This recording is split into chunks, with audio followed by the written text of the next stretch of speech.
এই সংসারে সবথেকে বেশি কোমল বস্তু হলো রেশম। এই রেশম এতটাই কোমল হয় যে এর পুরো একটা থান শুধুমাত্র একটা হাতে ধরা সম্ভব। কখনো ভেবে দেখেছেন এই রেশম কিভাবে হয়?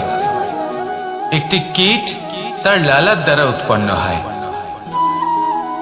এই কীট সেই রেশমকে পাক দিতে থাকে, পাক দিতেই থাকে আর আস্তে আস্তে তার মধ্যেই জড়িয়ে পড়ে। শেষে ওর এই সুন্দর অমূল্য সৃষ্টি রেশমের এই সুতো তার নির্মাণ কার্য পূর্ণ হয়, কিন্তু তাতেই ও নিজে বন্দী হয়ে যায়। নিজেরই মায়াজালের এই বন্দী গৃহে নিজেই ফেঁসে যায়। এবার এই সুতোকে ব্যবহারযোগ্য করে তোলার জন্য এই কীটগুলিকে এই কবচের সাথেই ফুটন্ত জলে ফেলে দেওয়া হয়। এই সংসারে যদি আমাদের স্বপ্ন এই সংসারের দুঃখ হরণ করার জন্য, এই সংসারে সুখ বিতরণ করার জন্য হয়, তবেই আমাদের প্রগতি সম্ভব। যদি আমাদের এই স্বপ্ন শুধুই আমাদের এবং আমাদের স্বার্থ সিদ্ধির জন্য হয়, তাহলে এই স্বপ্ন আমাদের অন্ধ করে দেবে, আমাদের অন্ধকারের পথে নিয়ে যাবে, আর আমরাও সেই কীটের মতো হয়ে যাব। নিজেদেরই মায়াজালে আমরা নিজেই ফেঁসে যাব, আর শেষে আমরা যদি কিছু লাভ করি তা হবে একাকিত্ব, অন্ধকারময় মৃত্যু। তাই স্বপ্ন অবশ্যই দেখুন, কিন্তু এমন ভাবে স্বপ্ন দেখবেন না যে তার এই বন্দিগৃহে আপনি নিজেই ফেঁসে গেলেন। স্বপ্ন দেখুন পরোপকারে।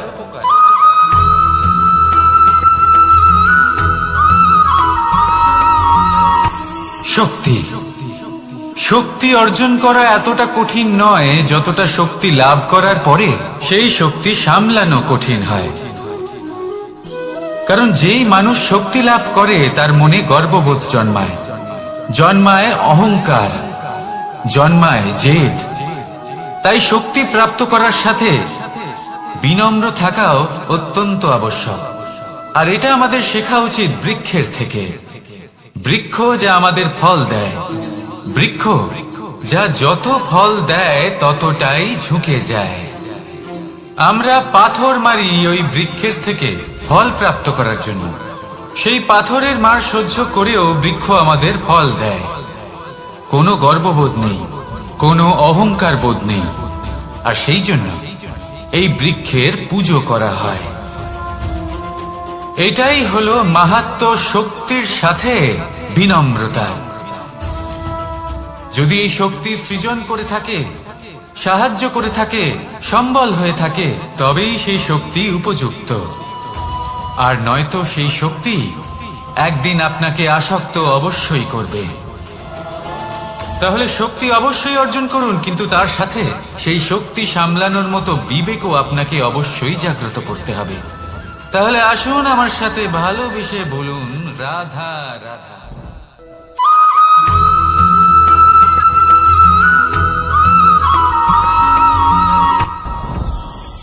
সাথী। সাথী এই শব্দটির ব্যাখ্যা কে কিভাবে করে? মিত্র, সখা, বন্ধু। কিন্তু অর্থ একটাই, তিনি যিনি আপনার সঙ্গী হন আর তিনি যার সাথী আপনি হন। এবার সব থেকে বড় প্রশ্ন হলো এটাই যে তিনি কে হতে পারেন যাকে আপনি আপনার সাথী বলে মেনে নিতে পারেন, নিজের সখা, নিজের মিত্র, নিজের বন্ধু মেনে নিতে পারেন। আপনার সাথী হলেন তিনি যিনি দুঃখের সময় আপনার পাশে থাকবেন, আপনার হাত ধরে থাকবেন। আপনার সাথী হলেন তিনি যার হাত আপনি নিজের সুখের দিনে ধরে থাকবেন। সেই সাথীরই হাত ধরুন যিনি দুঃখে সবসময় আপনাকে সাহায্য করার জন্য তৎপর হয়ে থাকেন, আপনার পাশে থাকেন, আর যাকে সুখের দিনে আপনি আপনার সাথে রাখতে পারেন। আর যখন আপনার সাথে আপনার এই সাথী থাকবে তখন আপনি এটা বুঝবেন যে যখন জীবনে দুঃখ আসে তখন এই দুঃখ কমে যায়, সবার মধ্যে ভাগ হয়ে যায়। আর যদি তখন সুখ আসে তাহলে সেটা সবার উপস্থিতিতে আরো বেড়ে যায়। এটাই হলো প্রেম, এটাই হলো ভালোবাসা, এটাই হলো সঙ্গ। যেমন সম্পর্ক আমার আর রাধার মাঝে। তাহলে আসুন আর আমার সাথে ভালোবেসে বলুন রাধা রাধা।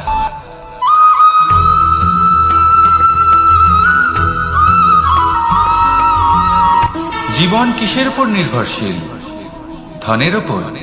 বৈভবের অনুভব যদি আপনি করতে চান তাহলে তা পাবেন শুধু একতার দ্বারা, সংগঠনের দ্বারা। যদি আপনাকে উদাহরণ দিই, নিজের এই হাতটাকে দেখুন, 5টা আঙুল রয়েছে। কোনো একটা বস্তুকে নিজের একটা আঙুল দ্বারা তুলে ধরার চেষ্টা করে দেখুন, বড়ই কষ্ট হবে। তখন আপনি বুঝতে পারবেন যখন এই 5টি আঙুল একত্রিত হয় তখন কোনো কাজ কতটা সহজ হতে পারে। এটাই হলো শক্তি, একতার। সব থেকে ভালো উদাহরণ যদি আপনাকে দিই তাহলে বাঁশি। এই বাঁশি থেকে অত্যন্ত মধুর সুর নির্গত হয় যা সবার মন প্রসন্ন করে দেয়। এই কথা সত্যি, কিন্তু এই বাঁশি আমি একটা বা দুটো আঙুল দিয়ে বাজাতে পারবো না। আমাকে প্রত্যেকটা আঙুল ব্যবহার করতেই হবে, তবেই এর থেকে মধুর সুর নির্গত হবে যা সকলকে প্রসন্ন করবে, ঠিক কিনা? ঠিক এইভাবেই যদি আপনি চান যে আপনার জীবনরূপী বাঁশি থেকেও মধুর সুর নির্গত হোক বা সবার মনকে প্রসন্ন করে তুলুক, তাহলে আপনাকেও জীবনে একতা নিয়ে আসতেই হবে। আপনি একাও কর্ম করতে পারেন, পথ চলতেও পারেন, সামনেও এগোতে পারেন, সাফল্যও লাভ করতে পারেন। কিন্তু যখন সকলে একসাথে এগোবেন, সেই পথে চলবেন, সেই কর্মই করবেন, তখন লক্ষ্যে অবশ্যই পৌঁছবেন, সাফল্য অবশ্যই লাভ করবেন। কিন্তু সেই সাফল্য এবং তার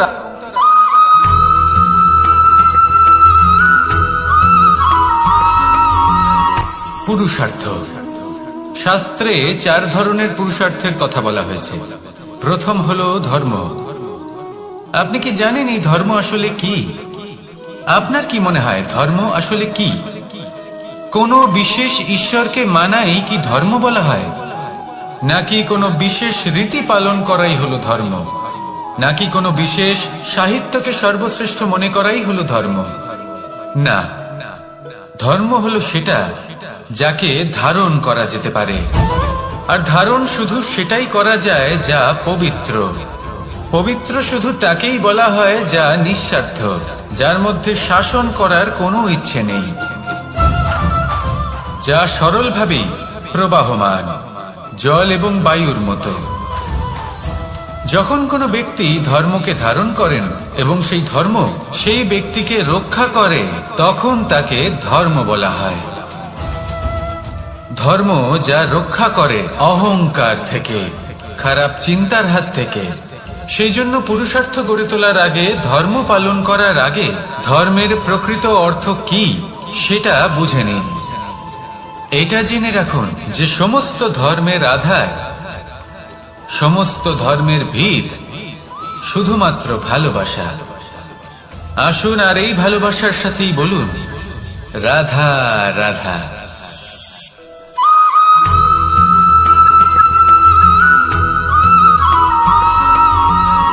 কেউ বলে জীবন খুব ক্ষণস্থায়ী, কেউ বলে জীবন হলো একটা সুন্দর স্বপ্নের মতো, আবার কেউ বলবে জীবন হলো এক কঠোর সত্য।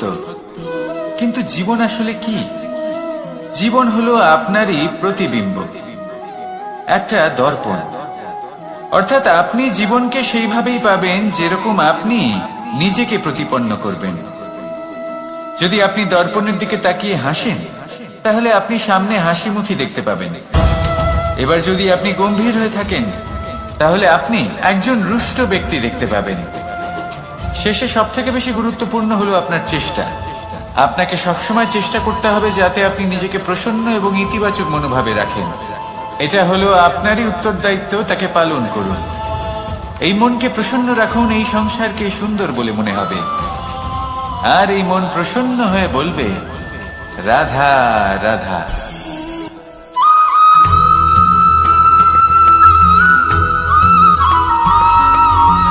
এই সংসারে প্রত্যেক মানুষ এটাই চান যে তিনি যেন ধনবান হন, আর্থিক অবস্থা তার ভালো থাকে, ওনার বাড়িতে লক্ষ্মীর আগমন হয়। কিন্তু সেটা হবে কি করে, সেটাই হলো প্রশ্ন।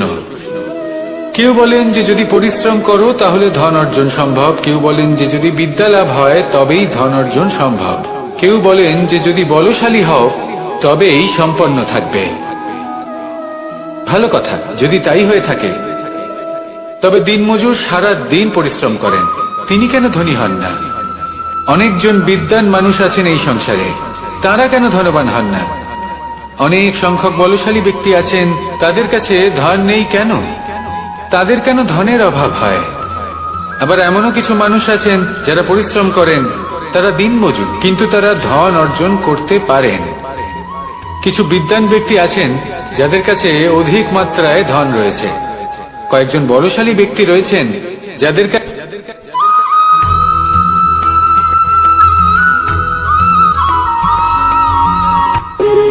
যখন মানুষের মৃত্যু হয় তখন কি হয়?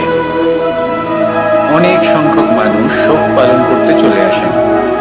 যে ব্যক্তি মৃত্যু লাভ করেছেন তার অনেক বস্তু থাকে যেগুলো তার প্রিয়, যেগুলো তিনি ব্যবহার করেছেন। তার শয্যা, তার বস্ত্র, তার আভূষণ সবকিছু তার থেকে বিচ্ছিন্ন করা হয় এবং খালি হাতে তাকে শ্মশানের উদ্দেশ্যে রওনা করা হয়। আমি আপনাকে এই প্রশ্ন করতে চাই, আপনি এই সংসারে কি অর্জন করেছেন? ধন, সম্পত্তি, বস্ত্র, আভূষণ, এই সবকিছু যে আপনি অর্জন করেছেন, আপনার মৃত্যুর পরে তা আপনার থেকে দূর হয়ে যাবে। এর উত্তর হলো একটাই, আপনার কর্ম। শুধু সেটাই আছে যা একান্ত আপনার, আর শুধু সেটাই এই সংসার থেকে চলে যাওয়ার পরেও সংসারেই জীবিত থাকবে। যদি আপনি দুষ্কর্ম করেন তাহলে এই সংসার আপনাকে একটি অনুচিত উদাহরণ হিসেবে মনে রাখবে যে এই ব্যক্তি খুব পাপী ছিল, অনুচিত কর্ম করতেন। যে পথে তিনি চলেছেন সেই পথে কারোর চলা উচিত নয়। সেখানেই যদি আপনি সৎকর্ম করেন তাহলে সংসার চিরকাল এটাই বলবে যে খুব ভালো মানুষ ছিলেন, সবাইকে ভালোবাসতেন, সবাইকে সাহায্য করতেন, আমার খুব প্রিয় মানুষ ছিলেন। এটাই হলো শ্রেষ্ঠ কর্ম। সেই জন্য জীবনে শুধুমাত্র ধন, সম্পত্তি, আভূষণ এই সব অর্জন করতে গিয়ে নিজের মনোনিবেশ করবেন না। শ্রেষ্ঠ কর্ম করুন। সংসার থেকে চলে যাওয়ার পরেও এই কর্মই এই সংসারে আপনাকে জীবিত রাখবে। আসুন আমার সাথে ভালোবেসে বলুন, রাধা রাধা।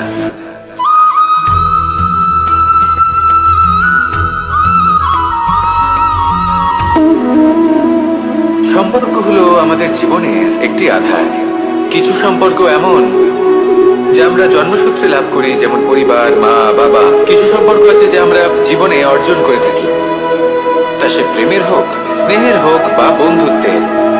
এই সকল সম্পর্ক লাভ করার বা গড়ে তোলার 5টি ধাপ রয়েছে। প্রথম ধাপ, কোনো ব্যক্তির সাথে আলাপ হওয়া, তার সাথে কথা বলা বা তাকে দেখা। দ্বিতীয় ধাপ, সে ব্যক্তিকে আমাদের ভালো লাগা। তৃতীয় ধাপ, আমাদের এটা চাইতে শুরু করা যে জীবনে এই ব্যক্তি যেন আমাদের বন্ধু হন, আমাদের জীবনে থাকেন, বা আমাদের কাউকে ভালোবেসে ফেলা। আর এটা আমাদের ভাবা বা চাওয়া যে সেই ব্যক্তি যেন আজীবন আমার সাথে থাকেন, আমার জীবনে আমার সাথী হয়ে। চতুর্থ ধাপ, লাভ করা। এবার এই ধাপটি অনেক মানুষের পক্ষেই খুবই সরল হয়, বড়ই সরল ভাবে নিজেদের সঙ্গীকে লাভ করে থাকে। কিছু মানুষের জন্য এই ধাপ অত্যন্ত কঠিন হয়ে থাকে। অনেক প্রতিকূল পরিস্থিতির উপর জয়লাভ করে তারা সঙ্গীকে লাভ করেন, কিন্তু লাভ অবশ্যই করেন। এরপরে আসে পঞ্চম, অন্তিম এবং সব থেকে গুরুত্বপূর্ণ ধাপ।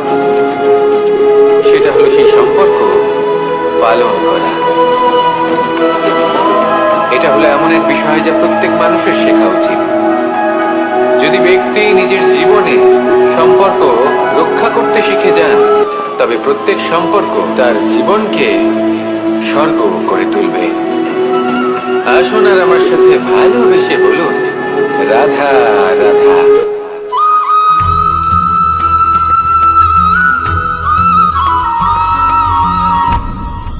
আপনি কি কখনো কোনো জলের ধারা দেখেছেন? তার সামনে যতই মাটি থাকুক না কেন, যতই কাদা থাকুক না কেন, যখন এই জলের ধারা বইতে আরম্ভ করে দেয়, তাহলে নিজের মনের, নিজের ভাবনার, নিজের জীবনের যত অনাবশ্যক তত্ত্ব আছে, অনুপযোগী অংশ রয়েছে, অর্থাৎ অপরিষ্কার অংশ রয়েছে, তা নিজে থেকেই নির্মল হয়ে উঠবে। আর যেরকম জলের ধারা কখনো থেমে থাকে না, সব সময় বয়ে চলে, সেইভাবে আপনিও কখনোই থামবেন না, সবসময় বয়ে চলুন, এগোতে থাকুন। পথে যদি অনেক বিপদ আসে, সমস্যা আসে, থামবেন না, তার উপর নিরন্তর প্রহার করুন, নিরন্তর প্রয়াস করুন আর অগ্রসর হন। আপনি ভেবে দেখুন, এই জলের ধারা কখনো থেমে থাকে না, সবসময় বয়ে চলে, বিপদের সম্মুখীন হয়ে তাকে সাথে বয়ে নিয়ে চলে। সেই জন্য জলের ধারা, প্রবাহমান এই ধারা, এর থেকে কখনো দুর্গন্ধ আসে না, এতে কখনো ময়লা জমতে পারে না, বরং পালিত হয় সুন্দর প্রাণবন্ত জীবজন্তু, যেমন সুন্দর ছোট মাছ। তাই আপনিও এটাই করুন, কখনো থামবেন না, শুধু চলতে থাকুন, জলের ধারার মতো বইতে থাকুন। আপনি আপনার লক্ষ্য অবশ্যই খুঁজে পাবেন, আর তার সাথে নিজের অন্তরের যে মালিন্য রয়েছে তা আপনি নিজেই নিজের থেকে দূরে করে দেবেন। তাহলে আসুন আর আমার সাথে ভালোবেসে বলুন, রাধা রাধা।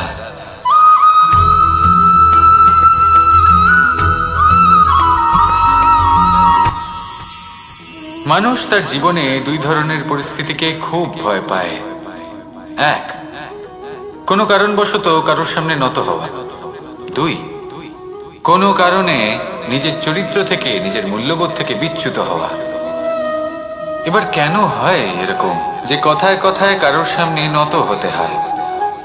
কেন বারংবার নিজের চরিত্র থেকে চ্যুত হতে হয়? এরকম কেন হয়? এটা তখনই হয় যখন আমাদের শিক্ষা এবং মূল্যবোধের অভাব থাকে। যদি মানুষের মধ্যে প্রকৃত শিক্ষা থাকে, তাহলে এই সংসারে কোনো সময় এবং কারোর সামনেই নত হওয়ার কোনো প্রয়োজন নেই। যদি মানুষের মধ্যে মূল্যবোধ থাকে, তাহলে তাকে নিজের মূল্যবোধ বা চরিত্র থেকে বিচ্যুত হতে হয় না, তা সে যাই হয়ে যাক না কেন। কোনো বালককে যদি জন্ম থেকেই সুশিক্ষার অধিকারী করা হয়, শিক্ষিত করা হয়, মূল্যবোধের অধিকারী করা হয়, তবে সে এই সংসারে এমন কর্ম করবে যাতে সে নিজেকে, নিজের পরিবারকে, সমগ্র সমাজকে গর্বিত করতে পারে। শিক্ষা লাভ করুন, মূল্যবোধ লাভ করুন এবং আমার সাথে ভালোবেসে বলুন, রাধা রাধা।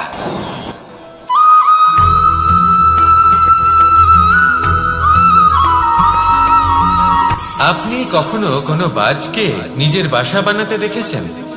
এই বাজ যখনই কোনো বাসা বানায়, তখন উঁচু গাছের ডালে বা কোনো পর্বতের শিখরে বাসা বানায়, অনেক উচ্চতায়, আর সেখানে তার সন্তানও জন্মগ্রহণ করে।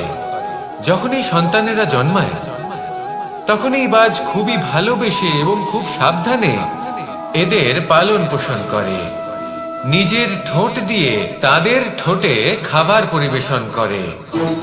কিন্তু যেই সেই সন্তানেরা হৃষ্টপুষ্ট হয়ে যায় এবং সেই কথা বাজ নিজে বুঝতে পেরে যায়, সেই বাজ নিজেই সেই বাসা ছিন্ন ভিন্ন করে দেয়।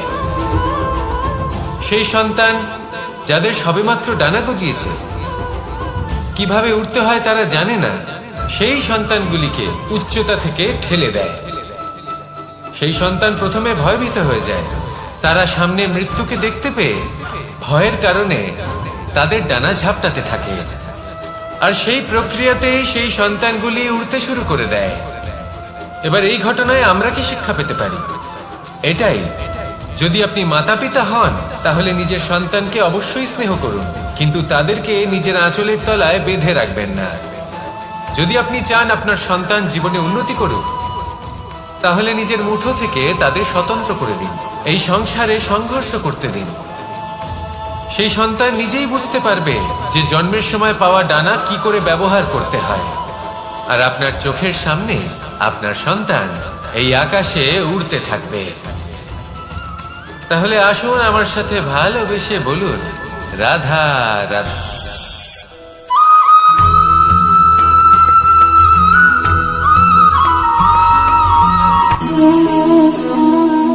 নিয়তি। রাধা আমাকে বলে, কৃষ্ণ, যদি তুমি জানো যে নিয়তিতে কি আছে, তাহলে তাকে বদলে দাও না কেন?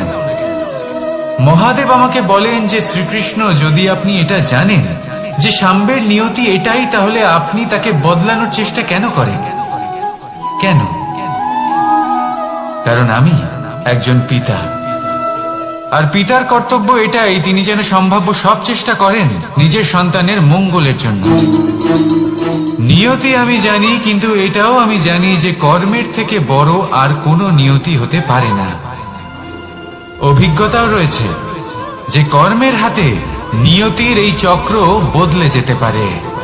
তাই জীবনে যদি আপনার কখনো এমন মনে হয় যে এটা তো অসম্ভব, তখনও চেষ্টা করা কখনোই ছাড়বেন না। কে বলতে পারে আপনারই কর্মের কোনো এক বীজ হয়তো নিয়তির চাকায় আটকে গেল, আর নিয়তিকে নিজের পথ পাল্টাতে হল, ঠিক কিনা? সেই জন্য নিয়তিকে ভাগ্য মেনে নিয়ে চুপ করে বসে থাকবেন না। নিজের নিয়তি স্বয়ং নিজের কর্মের দ্বারা নির্ধারিত করুন, কারণ আপনার এই কর্মের উপরেই আপনার অধিকার রয়েছে।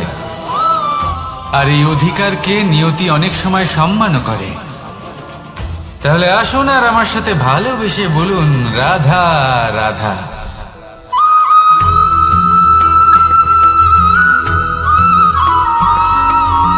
কখনো কখনো আমরা ভাবি যে কোনো ব্যক্তি যিনি ধর্মের পথে চলেছেন, যদি তার দ্বারা কোনো ভুল হয়ে থাকে তাহলে নিয়তি তাকে সেই মুহূর্তেই কঠোর শাস্তি দেন। কিন্তু সেই সব মানুষ যারা সংসারের সব থেকে বড় অধর্মী, বহু নিকৃষ্ট মানের কাজ করেন, তাদের নিয়তি অনেক সুযোগ দেন। তাদের নিয়তি এরকম কঠোর প্রহার করেন না। এই ভাবনা কখনো না কখনো মনে আসেই। ভেবে দেখুন কেন? আসলে জীবনকে বেশিরভাগ মানুষ একভাবেই দেখে থাকেন, বিভিন্ন স্তরে একে দেখা উচিত। এবার আপনি বলুন, এই সংসারে কোনো অধর্মী কখনো প্রেরণার উৎস হতে পারেন? কখনোই না।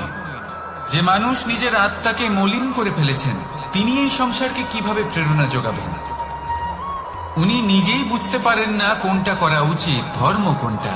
তাই নিয়তি তাকে একটা সুযোগ দেন, এটা বোঝার সুযোগ দেন যে কোনটা উচিত, কোনটা ধর্ম। সুযোগ দেন নিজের বিবেক জাগিয়ে তোলার, তাকে সুযোগ দেন নিজের অন্তরাত্মার ডাক শোনার। যখন তাতেও কাজ হয় না, তখন নিয়তির কাছে একটাই পথ বাকি থাকে, আর তা হল মহাবিনাশ। মহাবিনাশ হয়তো দেরিতেই আসতে পারে, কিন্তু তা অবশ্যই আসবে। আর যখন মহাবিনাশ আসে, তখন মহাবিনাশের যন্ত্রণা সমগ্র মানব জীবনের যন্ত্রণার থেকে অনেক বেশি হয়। এই কথাটা সবসময় মনে রাখবেন।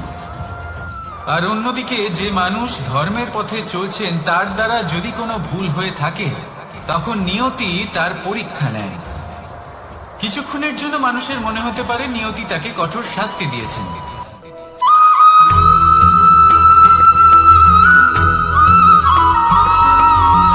এই সংসারে কখনো কোনো ব্যক্তিকে তার বাইরের পোশাক দেখে বিচার করার চেষ্টা করবেন না, এটা খুব বড় ভুল করবেন।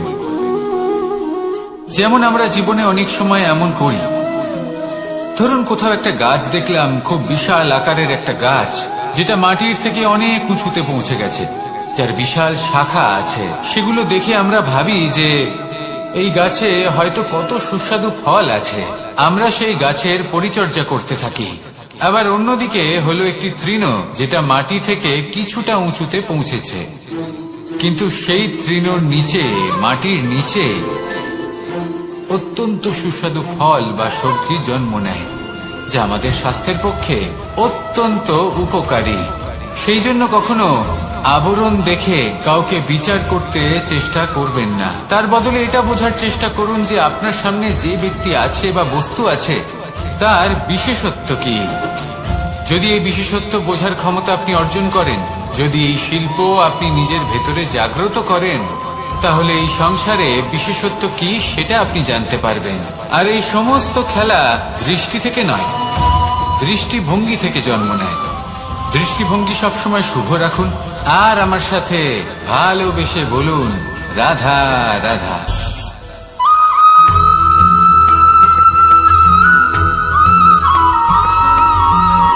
পুরুষার্থ। শাস্ত্রে 4 ধরনের পুরুষার্থের কথা বলা হয়েছে। প্রথম হলো ধর্ম, আপনি কি জানেন এই ধর্ম আসলে কি? আপনার কি মনে হয় ধর্ম আসলে কি? কোনো বিশেষ ঈশ্বরকে মানাই কি ধর্ম বলা হয়, নাকি কোনো বিশেষ রীতি পালন করাই হলো ধর্ম, নাকি কোনো বিশেষ সাহিত্যকে সর্বশ্রেষ্ঠ মনে করাই হলো ধর্ম? না, ধর্ম হলো সেটা যাকে ধারণ করা যেতে পারে, আর ধারণ শুধু সেটাই করা যায় যা পবিত্র। পবিত্র শুধু তাকেই বলা হয় যা নিঃস্বার্থ, যার মধ্যে শাসন করার কোনো ইচ্ছে নেই, যা সরলভাবেই প্রবাহমান, জল এবং বায়ুর মতো। যখন কোনো ব্যক্তি ধর্মকে ধারণ করেন এবং সেই ধর্ম সেই ব্যক্তিকে রক্ষা করে, তখন তাকে ধর্ম বলা হয়। ধর্ম যা রক্ষা করে অহংকার থেকে, খারাপ চিন্তার হাত থেকে। সেই জন্য পুরুষার্থ গড়ে তোলার আগে, ধর্ম পালন করার আগে ধর্মের প্রকৃত অর্থ কি সেটা বুঝে নিন। এটা জেনে রাখুন যে সমস্ত ধর্মের আধার, সমস্ত ধর্মের ভিত শুধুমাত্র ভালোবাসা। আসুন আর এই ভালোবাসার সাথেই বলুন রাধা রাধা।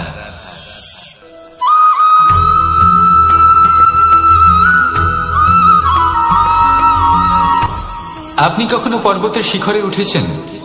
আপনি দেখতে পাবেন পর্বতের পদতলে প্রচুর সুন্দর ফুল রয়েছে, সবুজ বনানী রয়েছে। যত আপনি ওপরে উঠতে থাকবেন তত ফুল কমতে থাকবে, সবুজ বনানী কমতে থাকবে। আরো কিছুটা ওপরে উঠলে কাঁটা জাতীয় গাছ দেখতে পাবেন, শুকনো গাছ দেখতে পাবেন। আরো যদি ওপরে ওঠেন তাহলে পাষাণ দেখতে পাবেন। আরো উপরে উঠলে হিমখণ্ড দেখতে পাবেন।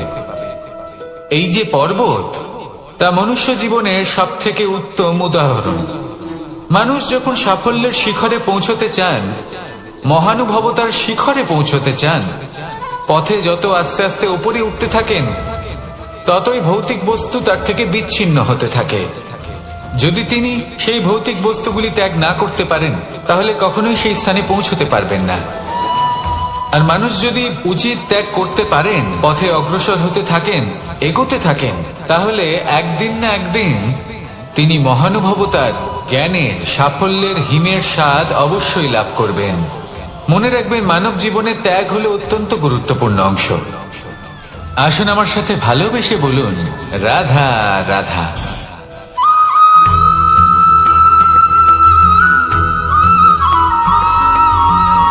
কেউ বলে জীবন খুব ক্ষণস্থায়ী, কেউ বলে জীবন হলো একটা সুন্দর স্বপ্নের মতো, আবার কেউ বলবে জীবন হলো এক কঠোর সত্য। কিন্তু জীবন আসলে কি? জীবন হলো আপনারই প্রতিবিম্ব, একটা দর্পণ।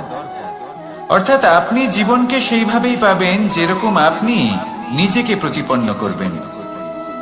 যদি আপনি দর্পণের দিকে তাকিয়ে হাসেন, তাহলে আপনি সামনে হাসি মুখী দেখতে পাবেন। এবার যদি আপনি গম্ভীর হয়ে থাকেন, তাহলে আপনি একজন রুষ্ট ব্যক্তি দেখতে পাবেন।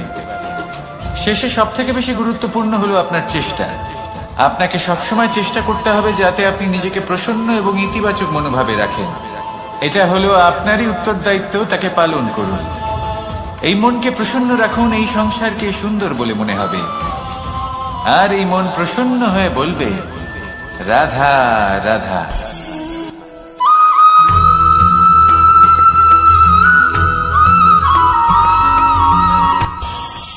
এই সংসারে আমরা প্রকাশ কোথা থেকে পাই? এর উত্তর বড়ই সরল। ভোরে যখন সূর্যোদয় হয়, তখন প্রকাশের কিরণ আমাদের ঘরে এসে পৌঁছয়।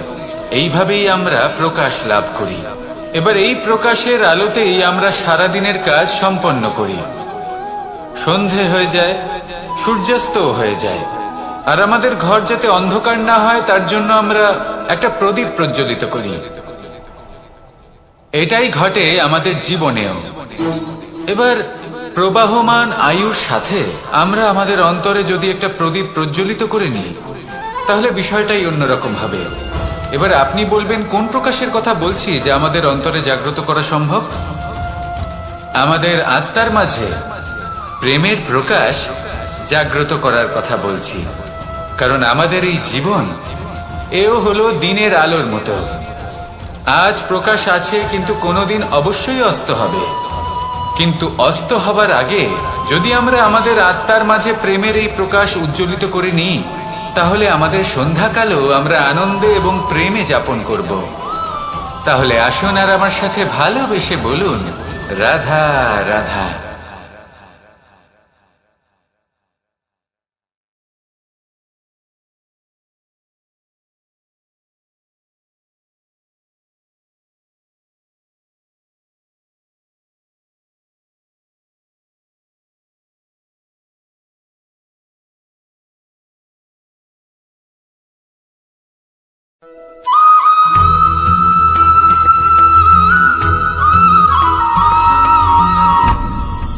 আপনি কি কখনো কোনো জলের ধারা দেখেছেন?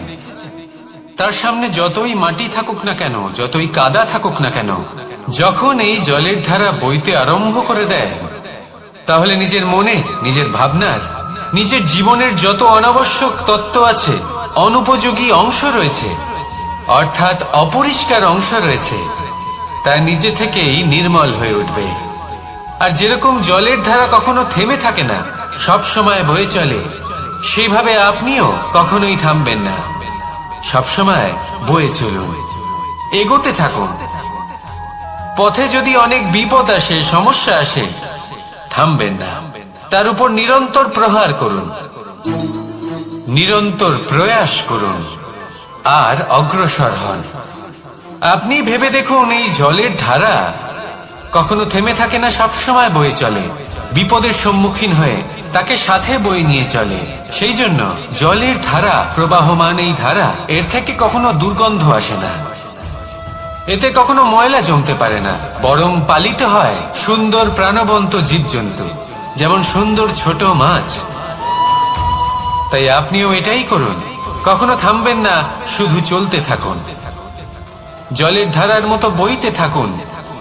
আপনি আপনার লক্ষ্য অবশ্যই খুঁজে পাবেন, আর তার সাথে নিজের অন্তরের যে মালিন্য রয়েছে, তা আপনি নিজেই নিজের থেকে দূরে করে দেবেন। তাহলে আসুন আর আমার সাথে ভালোবেসে বলুন, রাধা রাধা।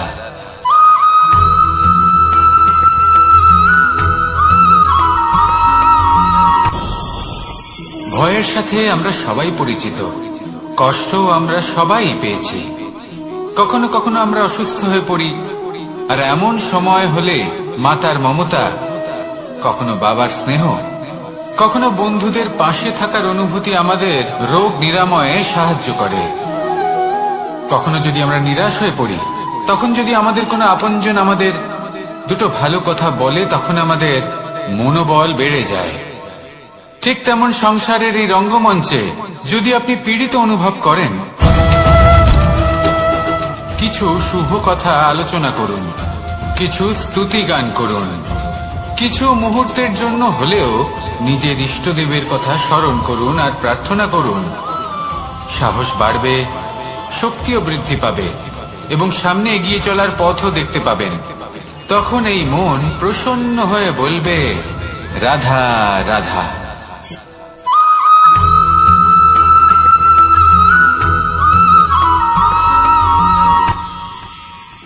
মানুষ তার জীবনে দুই ধরনের পরিস্থিতিকে খুব ভয় পায়। এক, কোনো কারণবশত কারোর সামনে নত হওয়া। দুই, কোনো কারণে নিজের চরিত্র থেকে, নিজের মূল্যবোধ থেকে বিচ্যুত হওয়া। এবার কেন হয় এরকম যে কথায় কথায় কারোর সামনে নত হতে হয়? কেন বারংবার নিজের চরিত্র থেকে চ্যুত হতে হয়? এরকম কেন হয়? এটা তখনই হয় যখন আমাদের শিক্ষা এবং মূল্যবোধের অভাব থাকে। যদি মানুষের মধ্যে প্রকৃত শিক্ষা থাকে, তাহলে এই সংসারে কোনো সময় এবং কারোর সামনেই নত হওয়ার কোনো প্রয়োজন নেই। যদি মানুষের মধ্যে মূল্যবোধ থাকে, তাহলে তাকে নিজের মূল্যবোধ বা চরিত্র থেকে বিচ্যুত হতে হয় না, তা সে যাই হয়ে যাক না কেন। কোনো বালককে যদি জন্ম থেকেই সুশিক্ষার অধিকারী করা হয়, শিক্ষিত করা হয়, মূল্যবোধের অধিকারী করা হয়, তবে সে এই সংসারে এমন কর্ম করবে যাতে সে নিজেকে, নিজের পরিবারকে, সমগ্র সমাজকে গর্বিত করতে পারে। শিক্ষা লাভ করুন, মূল্যবোধ লাভ করুন এবং আমার সাথে ভালোবেসে বলুন, রাধা রাধা।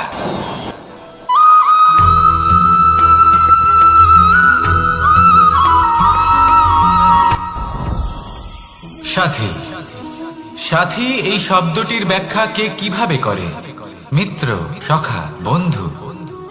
কিন্তু অর্থ একটাই, তিনি যিনি আপনার সঙ্গী হন আর তিনি যার সাথী আপনি হন। এবার সব থেকে বড় প্রশ্ন হলো এটাই যে তিনি কে হতে পারেন যাকে আপনি আপনার সাথী বলে মেনে নিতে পারেন, নিজের সখা, নিজের মিত্র, নিজের বন্ধু মেনে নিতে পারেন। আপনার সাথী হলেন তিনি যিনি দুঃখের সময় আপনার পাশে থাকবেন, আপনার হাত ধরে থাকবেন।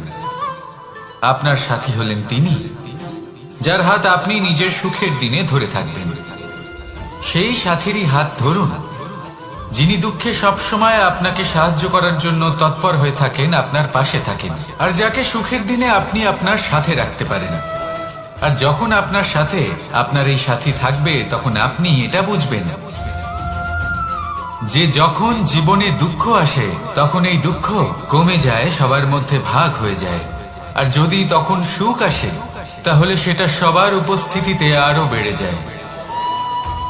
এটাই হলো প্রেম, এটাই হলো ভালোবাসা, এটাই হলো সঙ্গ। যেমন সম্পর্ক আমার আর রাধার মাঝে। তাহলে আসুন আর আমার সাথে ভালোবেসে বলুন, রাধা রাধা।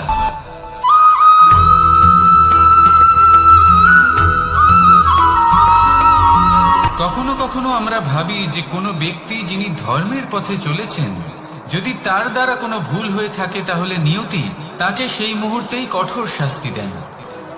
কিন্তু সেই সব মানুষ যারা সংসারের সব থেকে বড় অধর্মী, বহু নিকৃষ্ট মানের কাজ করেন, তাদের নিয়তি অনেক সুযোগ দেন। তাদের নিয়তি এরকম কঠোর প্রহার করেন না। এই ভাবনা কখনো না কখনো মনে আসেই। ভেবে দেখুন কেন?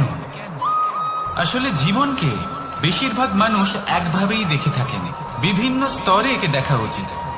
এবার আপনি বলুন, এই সংসারে কোনো অধর্মী কখনো প্রেরণার উৎস হতে পারেন? কখনোই নয়। যে মানুষ নিজের আত্মাকে মলিন করে ফেলেছেন, তিনি এই সংসারকে কিভাবে প্রেরণা যোগাবেন? উনি নিজেই বুঝতে পারেন না কোনটা করা উচিত, ধর্ম কোনটা। তাই নিয়তি তাকে একটা সুযোগ দেন, এটা বোঝার সুযোগ দেন যে কোনটা উচিত, কোনটা ধর্ম। সুযোগ দেন নিজের বিবেক জাগিয়ে তোলার, তাকে সুযোগ দেন নিজের অন্তরাত্মার ডাক শোনার। যখন তাতেও কাজ হয় না, তখন নিয়তির কাছে একটাই পথ বাকি থাকে, আর তা হল মহাবিনাশ। মহাবিনাশ হয়তো দেরিতেই আসতে পারে, কিন্তু তা অবশ্যই আসবে। আর যখন মহাবিনাশ আসে তখন মহাবিনাশের যন্ত্রণা সমগ্র মানব জীবনের যন্ত্রণার থেকে অনেক বেশি হয়। এই কথাটা সবসময় মনে রাখবেন। আর অন্যদিকে যে মানুষ ধর্মের পথে চলছেন, তার দ্বারা যদি কোনো ভুল হয়ে থাকে তখন নিয়তি তার পরীক্ষা নেয়।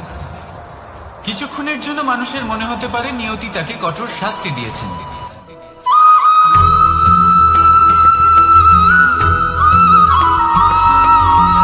মানুষের মানসিকতা এমন হয় যে সে যতটা করে আশা করে যে তার থেকে অনেক বেশি তার বদলে সে পাবে। দেখুন, সবকিছুই আপনার ভাবনা চিন্তার উপর নির্ভর করছে। আপনি যদি ফলের বিষয়ে ভেবে কর্ম করতে থাকেন তাহলে সেটা অনুচিত। জীবনের আসল আনন্দ হলো নিজের কর্ম করতে থাকা, ফলের চিন্তা করা উচিত নয়। যদি আপনি এরকম ভাবেন যে আমি এতটা করছি, আমার এতটা পাওয়া উচিত, সেই ভাবনা অনুচিত।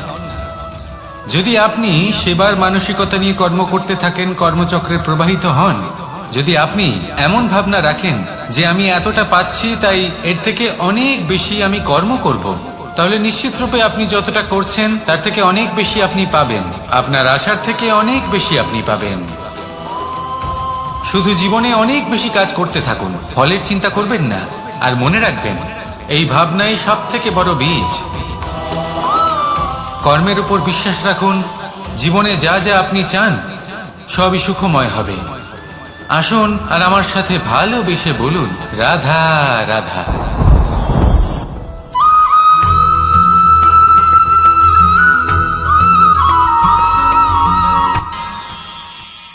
আমরা সবাই সূর্যকে সম্মান কেন করি?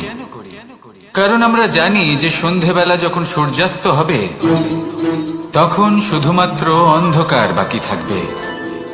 ঠিক কিছুটা এরকমই হয় আমাদের মাতা পিতাও, যিনি আমাদের জন্ম দেন, আমাদের ভরণ পোষণ করেন, আমাদের বড় করেন, আমাদের প্রেম প্রদান করেন।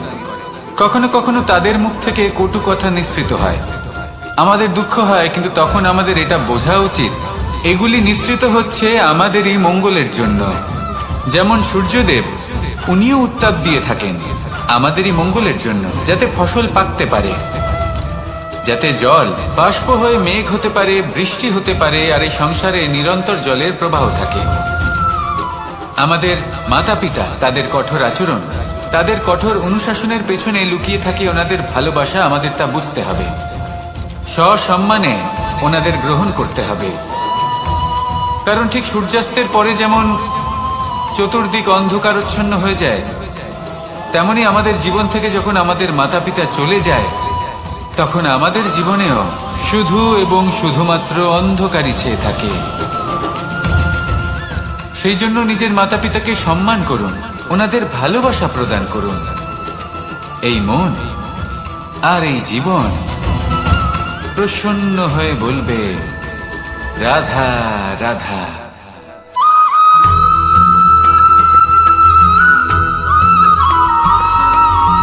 এই সংসারে কখনো কোনো ব্যক্তিকে তার বাইরের পোশাক দেখে বিচার করার চেষ্টা করবেন না, এটা খুব বড় ভুল করবেন।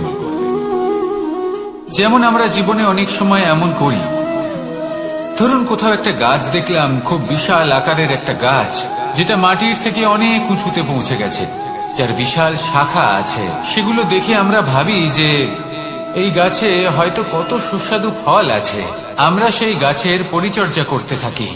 আবার অন্যদিকে হলো একটি তৃণ, যেটা মাটি থেকে কিছুটা উঁচুতে পৌঁছেছে, কিন্তু সেই তৃণর নিচে, মাটির নিচে অত্যন্ত সুস্বাদু ফল বা সবজি জন্ম নেয়, যা আমাদের স্বাস্থ্যের পক্ষে অত্যন্ত উপকারী। সেই জন্য কখনো আবরণ দেখে কাউকে বিচার করতে চেষ্টা করবেন না। তার বদলে এটা বোঝার চেষ্টা করুন যে আপনার সামনে যে ব্যক্তি আছে বা বস্তু আছে তার বিশেষত্ব কি। যদি এই বিশেষত্ব বোঝার ক্ষমতা আপনি অর্জন করেন, যদি এই শিল্প আপনি নিজের ভেতরে জাগ্রত করেন, তাহলে এই সংসারে বিশেষত্ব কি সেটা আপনি জানতে পারবেন। আর এই সমস্ত খেলা দৃষ্টি থেকে নয়, দৃষ্টিভঙ্গি থেকে জন্ম নেয়।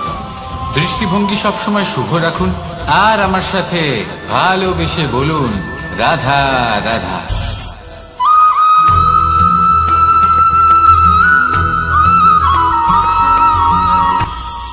এটা হলো ধান গাছ, এর থেকে যে চাল উৎপন্ন হয় তা মানুষ গ্রহণ করেন।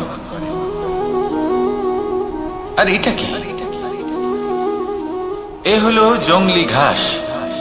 একবার ভেবে দেখুন, যদি এই জংলি ঘাস ধান গাছের আশেপাশে থাকে তাহলে কি হবে? ধান উৎপন্ন হতে পারবে?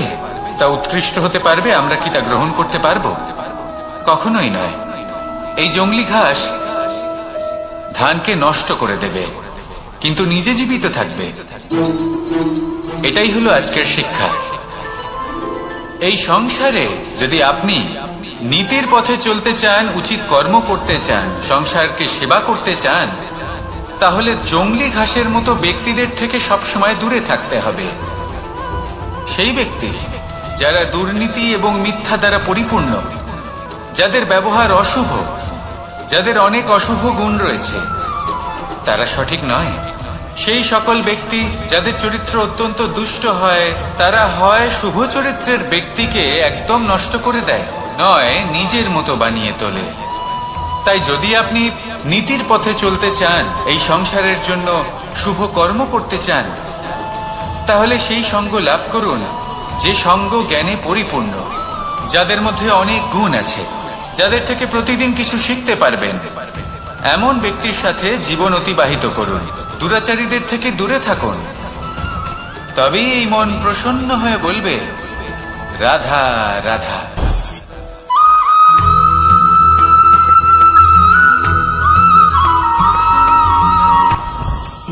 জীবনে কিছু শেখা অত্যন্ত গুরুত্বপূর্ণ। এবার কি কি শিখতে হবে সেই সব শেখানোর জন্য অনেক শিক্ষক রয়েছেন, কিন্তু কি শিখবেন না আর কি করবেন না এটা আমাদের নিজের অভিজ্ঞতা দিয়ে শিখতে হয়। কিন্তু তার মানে এটা নয় যে যদি আপনাকে শিখতে হয় যে আগুনের তাপ কতটা, আপনাকে আগুনের মধ্যে হাত দিতে হবে। না, অন্য কারোর অভিজ্ঞতা দ্বারাও শিখতে পারেন। প্রশ্ন শুধুমাত্র একটাই যে আপনি কি শিখতে চান নাকি চান না। যদি আপনি এটাই ভাবেন যে আমি শুধুই নিজের অভিজ্ঞতা দ্বারাই শিখতে চাই, তাহলে জীবনকাল ছোট মনে হবে, অনেক কিছুই শিখতে পারবেন না। তাই নিজের সাথে সাথে বড়দের অভিজ্ঞতা দ্বারাও শেখা শুরু করে দিন। এই সংসারের অভিজ্ঞতা দ্বারা শিখতে শুরু করে দিন।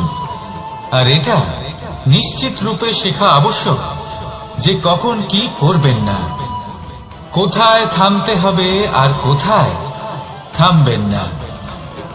তাহলে আসুন আর আমার সাথে ভালোবেসে বলুন রাধা রাধা।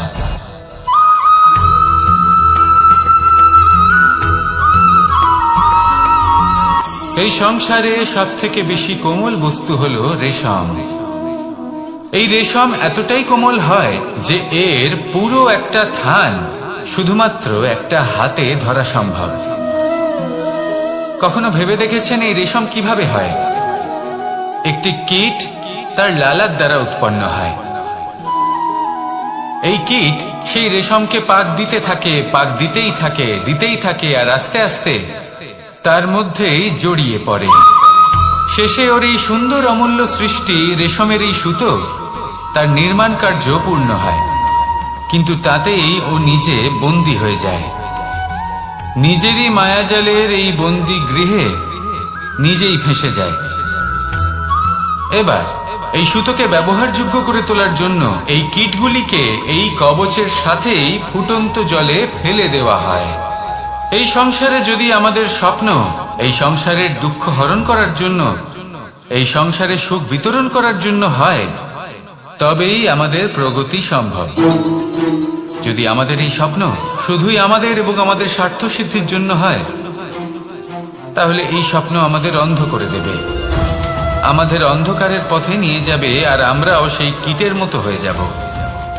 নিজেদেরই মায়াজালে আমরা নিজেই ফেঁসে যাব, আর শেষে আমরা যদি কিছু লাভ করি তা হবে একাকিত্ব, অন্ধকারময় মৃত্যু। তাই স্বপ্ন অবশ্যই দেখুন, কিন্তু এমন ভাবে স্বপ্ন দেখবেন না যে তার এই বন্দিগৃহে আপনি নিজেই ফেঁসে গেলেন। স্বপ্ন দেখুন পরোপকারে।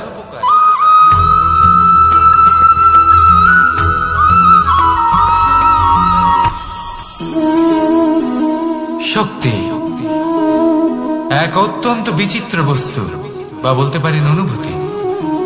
পিতা সবসময় চান যেন তিনি তার শক্তি পুত্রকে। আসুন আপনাকে সহজে বোঝাই।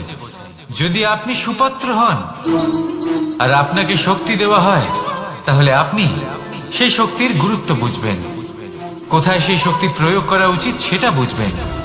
আর এটা যেহেতু অর্জন করা শক্তি হবে, সেই শক্তির অপব্যবহার হবে না। কিন্তু যদি এই আপনি কুপাত্র হন আর যদি আপনাকে এই শক্তি দেওয়া হয়, তাহলে কি হবে?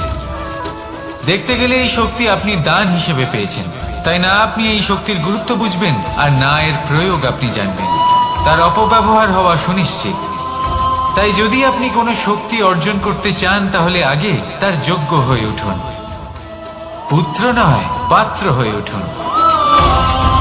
আর আমার সাথে ভালোবেসে বলুন রাধা রাধা।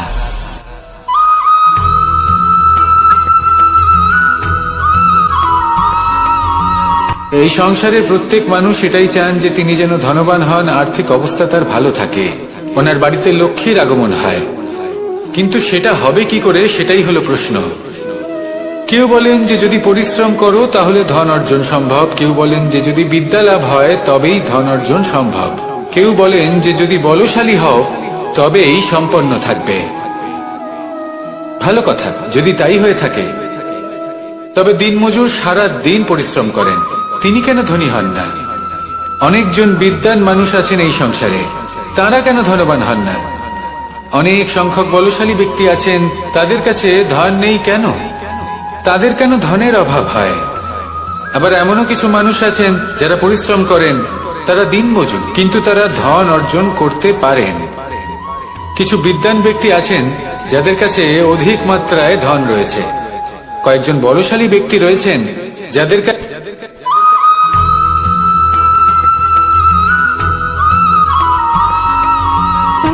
সুখ, দুঃখ এবং শক্তি, এই তিন হলো এই সংসারের ত্রিদেবের মতো। আমাদের জীবনে যা কিছু ঘটছে এই তিনটির ভিত্তির উপরেই হচ্ছে। আসলে এই সংসারের একটা নিয়ম আছে, যখনই আপনি কিছু লাভ করেন এই সংসার আপনার পরীক্ষা নেয়।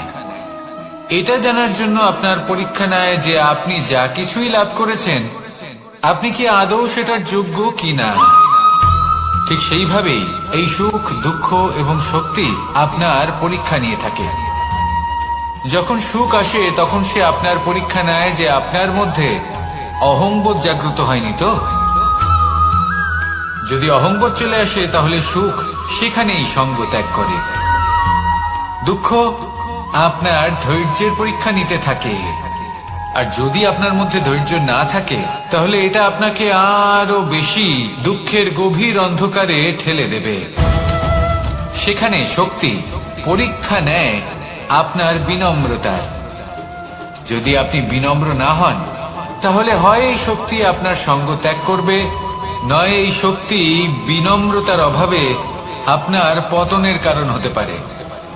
এই সংসারে যে কোনো ব্যক্তি যিনি এই পরীক্ষায় উত্তীর্ণ হয়ে থাকেন এই জীবনে তিনি সাফল্য লাভ করেন।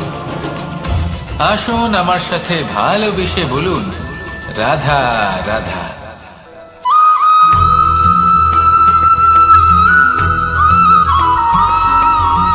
পঞ্চতত্ত্বের মধ্যে দ্বিতীয় তত্ত্ব হল ধরণী, ভূমি, যাকে আমরা ধরণী মাতা বলি। এই ধরণী ধৈর্য ধারণ করে, আর এর উপরেই আমাদের সমগ্র সংসার নির্ভরশীল। কারণ এই ভূমি সহ্য ক্ষমতা রাখে, এর সহ্য ক্ষমতা হল অপরিসীম। সন্তান যতই আঘাত প্রদান করুক না কেন প্রেম পূর্বক সহ্য করে, আর তার বদলে অমূল্য রত্ন প্রদান করে। সন্তান যদি হাল চালায় তাহলে তার বদলে তাকে অন্ন প্রদান করে। এটাই হলো ধরণী। এবার এর থেকে আমরা কি শিক্ষা পেতে পারি? এটাই যে কারোর জন্য কিছু করা বা কাউকে কিছু দেওয়া মনে কোনো কামনা ছাড়াই। আর এই কথাটা বুঝে যান, যদি কারোর জন্য কামনা না রেখে বা কোনো পাওয়ার আশা না রেখে কারোর জন্য কিছু করেন বা কারোকে কিছু দেন, যদি এটা আপনি শিখতে পারেন তবে আপনি ভালোবাসতে শিখে গেছেন। আর সেই জন্যই এই ধরিত্রীকে মাতা বলা হয়। কারণ মাতা শুধু উনি নন যিনি গর্ভে সন্তানকে ধারণ করেন, মাতা তো উনিও যিনি জীবন বাঁচতে শেখান, যিনি জীবন বাঁচার উদাহরণ প্রদান করেন। তাহলে ধরণীর থেকে এই নিঃস্বার্থ ভাব শিখুন, নিঃস্বার্থ ভালোবাসা শিখুন, আর এই ভালোবাসার সাথেই বলুন, রাধা রাধা।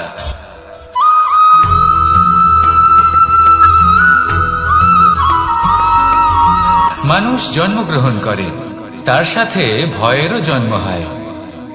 ছোটবেলা থেকেই আমাদের মনে কোনো না কোনো প্রকারের ভয় থেকেই যায়।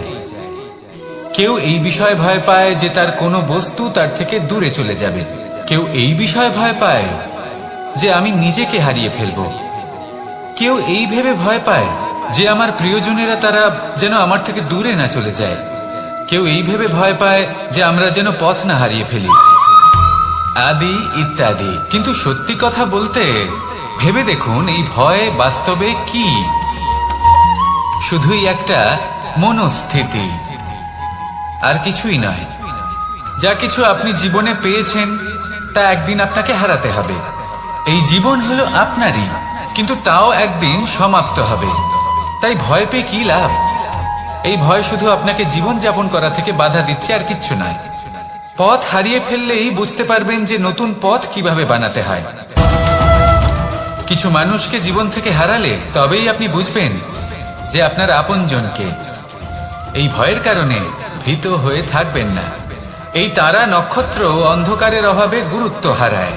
শিবকেও মহাদেব হওয়ার জন্য বিষপান করতে হয়েছিল। প্রত্যেক পরিস্থিতি, প্রত্যেক সাফল্য আপনার পরীক্ষা নেবে, তাতে উত্তীর্ণ হওয়া হলো আপনার কর্ম।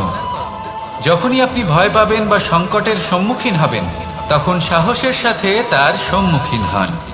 মনে রাখবেন, যে সম্মুখীন হতে জানে, সাফল্য তার সাথে সবসময় থাকে। আসুন আর আমার সাথে ভালোবেসে বলুন, রাধা রাধা।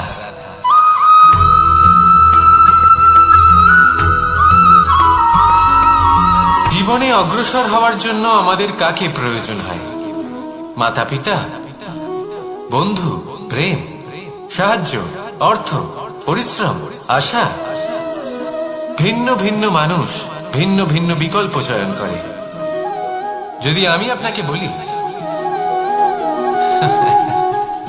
তাহলে জয় আর পরাজয়ের মন্ত্র দুটো শব্দের উপর নির্ভর করে, মেনে নেওয়া আর দৃঢ় হওয়া। যদি মেনে নেন তাহলে হেরে যাবেন, যদি দৃঢ় হন তাহলে নিশ্চিত রূপে জয়ী হবেন। যদি কখনো আপনি ক্লান্ত হয়ে ওঠেন, আপনি দুঃখী হন, পুরোপুরি ভেঙে পড়েছেন, তখন মেনে নেবেন না যে আপনি ভেঙে পড়েছেন, নয়তো হেরে যাবেন।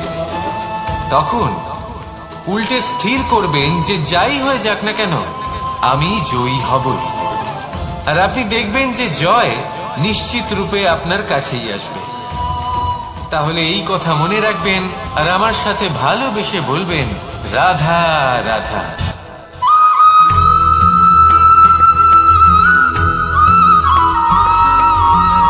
এই সংসারে কোনো বস্তু হোক বা ব্যক্তি হোক, তার একার গুরুত্ব কিন্তু খুব বেশি নয়। একটা উদাহরণ হিসেবে বৃষ্টির ফোঁটাকে ভেবে দেখুন। যদি একটি বৃষ্টির ফোঁটা হয় তাহলে তার খুব বেশি গুরুত্ব থাকে না, কিন্তু যখন সহস্র বৃষ্টির ফোঁটা মেঘের মধ্যে দিয়ে ঝরে পড়ে, তখন সেটা বর্ষার রূপ ধারণ করে। সেই বর্ষা যাই প্রকৃতিকে শান্ত করে। সেইভাবেই পাথরের ছোট টুকরো, তার খুব বেশি গুরুত্ব থাকে না, কিন্তু যখন অসংখ্য পাথরের টুকরো একত্রিত হয় তখন তা পর্বতের আকার ধারণ করে। সেইভাবেই কিছু মানুষ যখন একত্রিত হন তখন তৈরি হয় পরিবার, কিছু পরিবার যখন একত্রিত হয় তখন তৈরি হয় সমাজ, যখন অনেক সংখ্যক সমাজ একত্রিত হয় তখন তৈরি হয় রাজ্য। এবার এই রাজ্যের সব থেকে গুরুত্বপূর্ণ ব্যক্তি হতে পারেন রাজা, কিন্তু তাও সেই রাজা একা কিছু করতে পারেন না। যুদ্ধ লড়ার সময় তারও নিজের সৈন্যদলকে প্রয়োজন পড়ে। কিন্তু এই সংসারে এমন একজন ব্যক্তি আছেন যিনি একাই সব কাজ করতে থাকেন, এবং সেই ব্যক্তি হলেন মা। আমাদের জীবনে একজন পিতার ভূমিকা কিন্তু নিঃসন্দেহে অমূল্য, কিন্তু আমাদের সকলের জীবনে যে ভূমিকা একজন মায়ের তা অন্য কারোর থাকে না। একজন মা একাই সন্তানকে বড় করতে পারেন, সংস্কারী করে তুলতে পারেন, তার জন্য পরিশ্রম করেন। আর এত কিছু কাজ করার পরেও তার কাজের জন্য তিনি প্রশংসা অবশ্য পান না। উল্টে যদি সেই সন্তান অনুচিত পথে চালিত হয়, অনুচিত কর্ম করে, তখন সেই মাকেই অপবাদের পাত্র হয়ে উঠতে হয়। আমাদের জীবনে মায়ের যোগদান কতটা সেটা বুঝুন। আপনাকে বড় করে তোলার জন্য উনি কতটা পরিশ্রম করেছেন সেটা বুঝুন। আজ থেকে, এখন থেকে, এই মুহূর্ত থেকে মাকে সম্মান করতে শিখুন।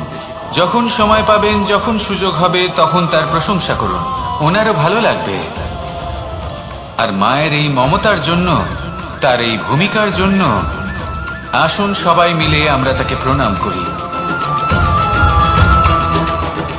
আর সকলে মিলে ভালোবেসে বলি, রাধা রাধা।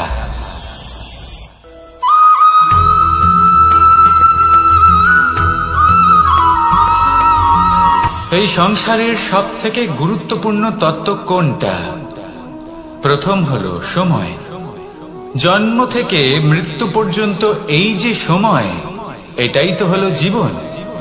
দ্বিতীয় হলো জীবন, যাতে আমরা সময়ের সদ্ব্যবহার করি, শ্রেষ্ঠ থেকে শ্রেষ্ঠতর কাজ করার চেষ্টা করি। বহু বছরের এই পরম্পরা, এই সংস্কৃতিকে এগিয়ে নিয়ে যাওয়ার চেষ্টা করি। এই সংসারে আমরা অংশগ্রহণ করতে চেষ্টা করি। তৃতীয় হলো ধন, সেই ধন যা প্রত্যেক ব্যক্তি অর্জন করতে চেষ্টা করেন। এবার এই তিনটি তত্ত্বের মধ্যে একটা সামঞ্জস্য আছে, সমান ব্যাপার আছে। সে ধনই হোক বা সময় হোক বা হোক জীবন। আর সেই সমান ব্যাপার হলো যে যদি আপনি এটা গণনা করতে থাকেন তাহলে তা কমতে থাকে, যদি আপনি এটা ব্যবহার করেন তাহলে তা বাড়তে থাকে। একে সংগঠিত করে রাখতে চেষ্টা করলে এ হাত থেকে ফসকে যায়, কিন্তু যদি আপনি একে সামলে রাখতে শিখে যান তাহলে এমন কাজ করবেন যাতে সংসারের সাথে সাথে পরবর্তী প্রজন্ম লাভবান হবে। যদি কিছু শিখতে চান তাহলে সামলাতে শিখুন, গণনা করা বা সংগঠিত করা নয়। আসুন আর আমার সাথে ভালোবেসে বলুন, রাধা রাধা।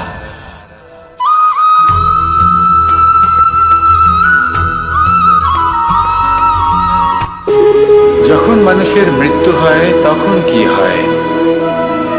অনেক সংখ্যক মানুষ শোক পালন করতে চলে আসেন। যে ব্যক্তি মৃত্যু লাভ করেছেন তার অনেক বস্তু থাকে যেগুলো তার প্রিয়, যেগুলো তিনি ব্যবহার করেছেন। তার শয্যা, তার বস্ত্র, তার আভূষণ সবকিছু তার থেকে বিচ্ছিন্ন করা হয় এবং খালি হাতে তাকে শ্মশানের উদ্দেশ্যে রওনা করা হয়। আমি আপনাকে এই প্রশ্ন করতে চাই, আপনি এই সংসারে কি অর্জন করেছেন? ধন, সম্পত্তি, বস্ত্র, আভূষণ, এই সবকিছু যে আপনি অর্জন করেছেন, আপনার মৃত্যুর পরে তা আপনার থেকে দূর হয়ে যাবে। এর উত্তর হলো একটাই, আপনার কর্ম। শুধু সেটাই আছে যা একান্ত আপনার, আর শুধু সেটাই এই সংসার থেকে চলে যাওয়ার পরেও সংসারেই জীবিত থাকবে। যদি আপনি দুষ্কর্ম করেন তাহলে এই সংসার আপনাকে একটি অনুচিত উদাহরণ হিসেবে মনে রাখবে যে এই ব্যক্তি খুব পাপী ছিল, অনুচিত কর্ম করতেন। যে পথে তিনি চলেছেন সেই পথে কারোর চলা উচিত নয়। সেখানেই যদি আপনি সৎকর্ম করেন তাহলে সংসার চিরকাল এটাই বলবে যে খুব ভালো মানুষ ছিলেন, সবাইকে ভালোবাসতেন, সবাইকে সাহায্য করতেন, আমার খুব প্রিয় মানুষ ছিলেন। এটাই হলো শ্রেষ্ঠ কর্ম। সেই জন্য জীবনে শুধুমাত্র ধন, সম্পত্তি, আভূষণ এই সব অর্জন করতে গিয়ে নিজের মনোনিবেশ করবেন না। শ্রেষ্ঠ কর্ম করুন। সংসার থেকে চলে যাওয়ার পরেও এই কর্মই এই সংসারে আপনাকে জীবিত রাখবে। আসুন আমার সাথে ভালোবেসে বলুন, রাধা রাধা।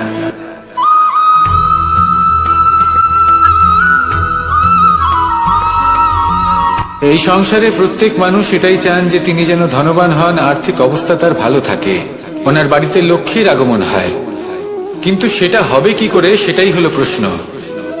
কেউ বলেন যে যদি পরিশ্রম করো তাহলে ধন অর্জন সম্ভব, কেউ বলেন যে যদি বিদ্যা লাভ হয় তবেই ধন অর্জন সম্ভব, কেউ বলেন যে যদি বলশালী হও তবেই সম্পন্ন থাকবে। ভালো কথা, যদি তাই হয়ে থাকে তবে দিনমজুর সারা দিন পরিশ্রম করেন, তিনি কেন ধনী হন না? অনেকজন বিদ্বান মানুষ আছেন এই সংসারে, তারা কেন ধনবান হন না? অনেক সংখ্যক বলশালী ব্যক্তি আছেন, তাদের কাছে ধন নেই কেন? তাদের কেন ধনের অভাব হয়? আবার এমনও কিছু মানুষ আছেন যারা পরিশ্রম করেন, তারা দিনমজুর, কিন্তু তারা ধন অর্জন করতে পারেন। কিছু বিদ্বান ব্যক্তি আছেন যাদের কাছে অধিক মাত্রায় ধন রয়েছে, কয়েকজন বলশালী ব্যক্তি রয়েছেন যাদের কাছে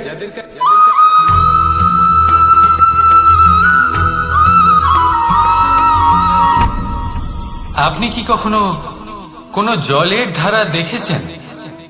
তার সামনে যতই মাটি থাকুক না কেন, যতই কাদা থাকুক না কেন, যখন এই জলের ধারা বইতে আরম্ভ করে দেয় তাহলে নিজের মনে, নিজের ভাবনার, নিজের জীবনের যত অনাবশ্যক তত্ত্ব আছে অনুপযোগী অংশ রয়েছে, অর্থাৎ অপরিষ্কার অংশ রয়েছে, তা নিজে থেকেই নির্মল হয়ে উঠবে।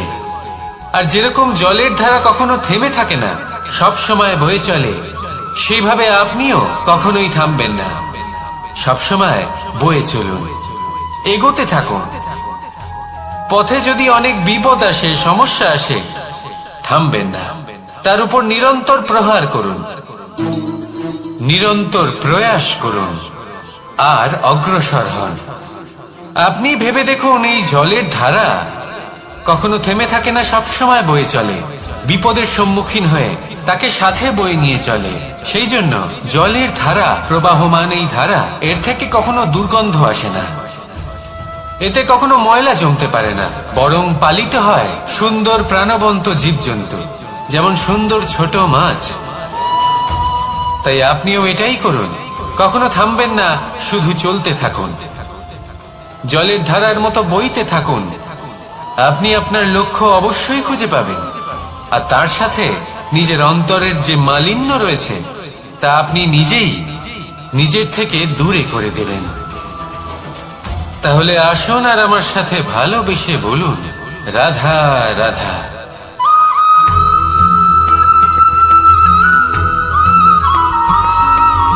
ফিরে আসছিলেন এবং তাদের ফেরার পথে হঠাৎ করে কোথাও থেকে একটি বাছুর চলে এলো। এই দুই বোন ভয়ভীত হয়ে গেলেন, আর তাদের হাত থেকে সেই আটা পড়ে গেল, মাটিতে মিশে গেল। এবার এই পুরো ঘটনাক্রমে যদি কারোর বিন্দুমাত্র লাভ হয়ে থাকে, বিন্দুমাত্র আনন্দ পেয়ে থাকে, তাহলে সে কে? সেই ছোট বোন, যিনি মাঝে মাঝেই গমের দানা তুলছিলেন এবং খাচ্ছিলেন। কিছুটা হলেও উনি আনন্দ লাভ করেছিলেন। এবার এরকমই হলো আমাদের জীবনে ভক্তি এবং ভালোবাসা সংক্রান্ত বিষয়। মানুষ নিজের জীবনের দৈনিক কাজে এতটাই ব্যস্ত হয়ে পড়েন, প্রত্যেকদিন শুধু কাজ কাজ কাজ কাজ করতে থাকেন, আর তাতে ভক্তি এবং ভালোবাসার জন্য সময় বার করতেই পারেন না। দেখুন, জীবনে ভক্তি আর প্রেমের এই যে ছোট ছোট মুহূর্ত আছে, এগুলো যদি আপনি যাপন করতে পারেন, তাহলে তাতেই আপনি তৃপ্তি লাভ করবেন। বাকি সবই আপনার ব্যর্থ বলেই মনে হবে। জীবনে যখনই আপনি কোনো কাজ করবেন, ঈশ্বরের প্রতি সমর্পিত হয়ে সেই কাজ করুন। আর যখনই সময় পাবেন, তাহলে সেই সময় নিজের আপনজনদের দিন, যাদের আপনি ভালোবাসেন, তাদের প্রতি যত্নবান হন, তাদের শুভাকাঙ্ক্ষী হন। এই প্রেম আর ভক্তির ছোট ছোট মুহূর্তগুলো আপনার জীবনকে চরিতার্থ করে তুলবে। আসুন আমার সাথে ভালোবেসে বলুন, রাধা রাধা।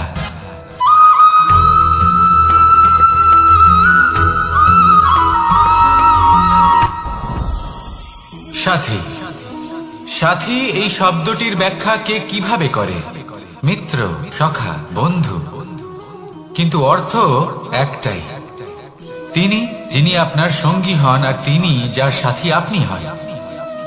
এবার সব থেকে বড় প্রশ্ন হলো এটাই যে তিনি কে হতে পারেন যাকে আপনি আপনার সাথী বলে মেনে নিতে পারেন, নিজের সখা, নিজের মিত্র, নিজের বন্ধু মেনে নিতে পারেন। আপনার সাথী হলেন তিনি যিনি দুঃখের সময় আপনার পাশে থাকবেন, আপনার হাত ধরে থাকবেন। আপনার সাথী হলেন তিনি যার হাত আপনি নিজের সুখের দিনে ধরে থাকবেন।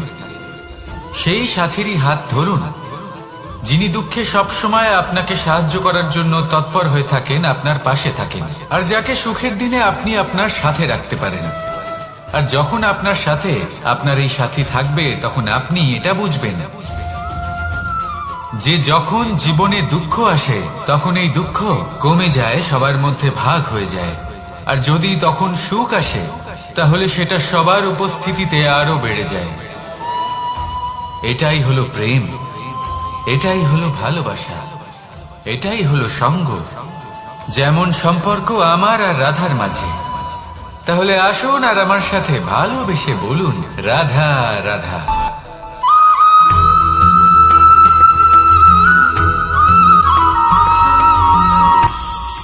এটা হলো ধান গাছ। এর থেকে যে চাল উৎপন্ন হয় তা মানুষ গ্রহণ করে। আর এটা কি? এ হলো জংলি ঘাস। একবার ভেবে দেখুন, যদি এই জংলি ঘাস ধান গাছের আশেপাশে থাকে, তাহলে কি হবে? ধান উৎপন্ন হতে পারবে, তা উৎকৃষ্ট হতে পারবে, আমরা কি তা গ্রহণ করতে পারবো? কখনোই নয়। এই জংলি ঘাস ধানকে নষ্ট করে দেবে, কিন্তু নিজে জীবিত থাকবে। এটাই হলো আজকের শিক্ষা। এই সংসারে যদি আপনি নীতির পথে চলতে চান, উচিত কর্ম করতে চান, সংসারকে সেবা করতে চান, তাহলে জংলি ঘাসের মতো ব্যক্তিদের থেকে সবসময় দূরে থাকতে হবে। সেই ব্যক্তি যারা দুর্নীতি এবং মিথ্যা দ্বারা পরিপূর্ণ, যাদের ব্যবহার অশুভ, যাদের অনেক অশুভ গুণ রয়েছে, তারা সঠিক নয়। সেই সকল ব্যক্তি যাদের চরিত্র অত্যন্ত দুষ্ট হয়, তারা হয় শুভ চরিত্রের ব্যক্তিকে একদম নষ্ট করে দেয়, নয় নিজের মতো বানিয়ে তোলে। তাই যদি আপনি নীতির পথে চলতে চান, এই সংসারের জন্য শুভ কর্ম করতে চান, তাহলে সেই সঙ্গ লাভ করুন যে সঙ্গ জ্ঞানে পরিপূর্ণ, যাদের মধ্যে অনেক গুণ আছে, যাদের থেকে প্রতিদিন কিছু শিখতে পারবেন। এমন ব্যক্তির সাথে জীবন অতিবাহিত করুন, দুরাচারীদের থেকে দূরে থাকুন। তবেই এই মন প্রসন্ন হয়ে বলবে, রাধা রাধা।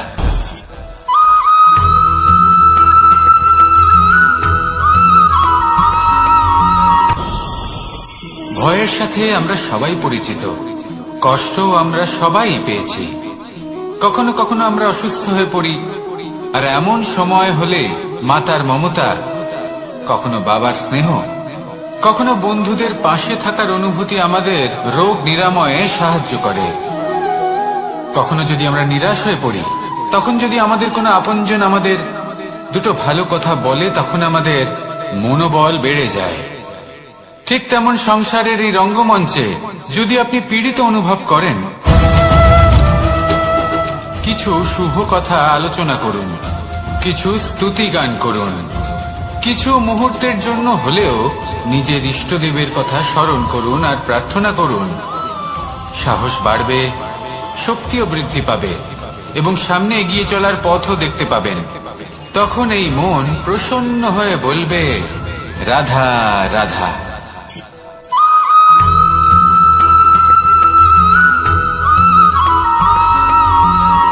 জীবন কিসের উপর নির্ভরশীল? ধনের উপর, বৈভবের অনুভব যদি আপনি করতে চান, তাহলে তা পাবেন শুধু একতার দ্বারা, সংগঠনের দ্বারা। যদি আপনাকে উদাহরণ দিই, নিজের এই হাতটাকে দেখুন, 5টা আঙুল রয়েছে। কোনো একটা বস্তুকে নিজের একটা আঙুল দ্বারা তুলে ধরার চেষ্টা করে দেখুন, বড়ই কষ্ট হবে। তখন আপনি বুঝতে পারবেন, যখন এই 5টি আঙুল একত্রিত হয়, তখন কোনো কাজ কতটা সহজ হতে পারে। এটাই হলো শক্তি, একতার। সব থেকে ভালো উদাহরণ যদি আপনাকে দিই, তাহলে বাঁশি। এই বাঁশি থেকে অত্যন্ত মধুর সুর নির্গত হয়, যা সবার মন প্রসন্ন করে দেয়। এই কথা সত্যি। কিন্তু এই বাঁশি আমি একটা বা দুটো আঙুল দিয়ে বাজাতে পারবো না, আমাকে প্রত্যেকটা আঙুল ব্যবহার করতেই হবে। তবেই এর থেকে মধুর সুর নির্গত হবে, যা সকলকে প্রসন্ন করবে। ঠিক কিনা? ঠিক এইভাবেই যদি আপনি চান যে আপনার জীবনরূপী বাঁশি থেকেও মধুর সুর নির্গত হোক বা সবার মনকে প্রসন্ন করে তুলুক, তাহলে আপনাকেও জীবনে একতা নিয়ে আসতেই হবে। আপনি একাও কর্ম করতে পারেন, পথ চলতেও পারেন, সামনেও এগোতে পারেন, সাফল্যও লাভ করতে পারেন। কিন্তু যখন সকলে একসাথে এগোবেন, সেই পথে চলবেন, সেই কর্মই করবেন, তখন লক্ষ্যে অবশ্যই পৌঁছবেন, সাফল্য অবশ্যই লাভ করবেন। কিন্তু সেই সাফল্য এবং তার